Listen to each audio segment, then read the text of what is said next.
trophy from broken circuits to billion clicks, the rise of Aarav and Dev. Aarav and Dev were twin brothers born into a small hut in the outskirts of Ranchi, Jharkhand. Their parents, Mahesh and Sunita Pratap, were simple people. Mahesh worked as a part-time electrician, fixing broken fans and wiring in village homes, while Sunita stitched clothes for nearby families to earn a few extra rupees. Life was not kind to them, but they were content with love and hope. However, fate was already sharpening its knife. On a stormy evening in August, Sunita went into early labor. With no access to proper healthcare, she gave birth to the twins on the floor of their home with only a neighbor by her side. Though Aarav and Dev were born healthy, Sunita's body gave out shortly after. She passed away before she could even hold her children. Mahesh was shattered. With no emotional strength left and debts choking him from all sides, he slowly spiraled into alcoholism and hopelessness. He still worked, but every rupee he earned vanished into bottles, not meals. When Aarav and Dev turned 7, Mahesh made a decision that would haunt them for life. One morning, he took them to Ranchi railway station under the pretext of buying sweets. He asked them to wait on a bench and said he'd return in a few minutes. He never did. The twins waited for hours, crying, clutching each other's hands, hoping he would show up. But all they got were pitying stares and leftovers from strangers. The first few days were hell. They slept under benches, drank water from public taps, and begged for biscuits. But something inside them refused to die. Dev, the quieter twin, started helping a tea vendor to clean glasses in exchange for food. Aarav, more talkative, began watching how vendors sold things, how they handled money, how they smiled, even when life was harsh. A few months passed, and the two brothers learned how to survive, not just exist. One day, Aarav noticed a group of college students struggling to get mobile network coverage at the station. They were irritated, shaking their phones, moving around trying to find signal. Aarav, ever curious, asked them what the problem was. One of them said, "The damn network here is dead. We can't even check our mails." That moment sparked something in him. Later that night, Aarav whispered to Dev, "What if we gave them Wi-Fi here at the station?" Dev looked at him, confused. "We don't even have money for food," he replied. Aarav smiled and said, "But we have brains." From that night onward, they saved whatever they earned, Indian rupee 5 here, 10 Indian rupees there. They slept hungry some days but never broke their saving streak.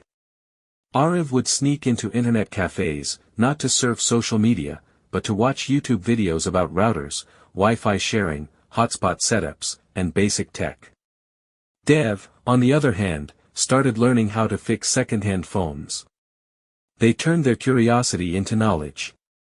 By the time they turned 13, they had saved around 9,000 Indian rupees. They bought a used laptop from a scrap shop and a second-hand wireless router. With the help of a friendly cyber cafe owner who saw their dedication, they managed to set up a small, local Wi-Fi zone near the railway station. They offered students and vendors 30 minutes of free internet in exchange for feedback. Within a week, people started noticing them. "Those two boys near platform 2. They've got working Wi-Fi," someone whispered. Their idea was raw, but powerful. Encouraged by the response, Aarav and Dev expanded their project. They named it LinkLoom, symbolizing how connections could be woven even from the roughest threads. They offered affordable Wi-Fi plans for 5 Indian rupees to 10 Indian rupees per hour. Soon, students, travelers, small vendors, and even policemen began using it. They reinvested their earnings to buy better routers, more data packages, and backup batteries. Aarav negotiated with local shop owners to install routers on rooftops, and Dev maintained the hardware, fixing issues, updating firmware, learning everything on the go. Their hustle attracted the attention of a journalist who was visiting the station and needed internet urgently. When she asked who was running the network, someone pointed to the 2 teenage boys sitting near a makeshift router box. Impressed by their story, she published an article titled, "Wi-Fi Warriors of Ranchi." The article went viral. Soon, a startup incubator from Bengaluru reached out to them. The founders of a tech NGO invited Aarav and Dev to come and pitch their model. At first, they hesitated, they had never even been inside a proper office. But with encouragement from the same tea vendor who once gave them leftovers, they boarded a train to Bengaluru. The pitch was nervous, broken in English, and filled with passion. The investors saw not just an idea, but unbreakable grit. The incubator offered them seed funding of 5 Indian rupees lakh and mentorship. Aarav and Dev shifted to a small working hostel and began working full-time on LinkLoom.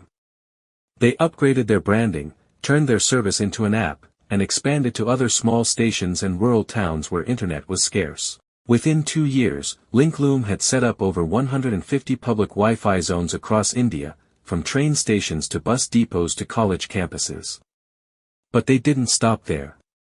With help from partners, they started a digital literacy program for underprivileged kids, teaching them how to use the internet for learning, jobs, and creativity. They hired young boys and girls from orphanages, shelters, and streets, people just like them.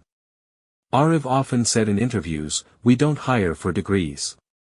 We hire for hunger."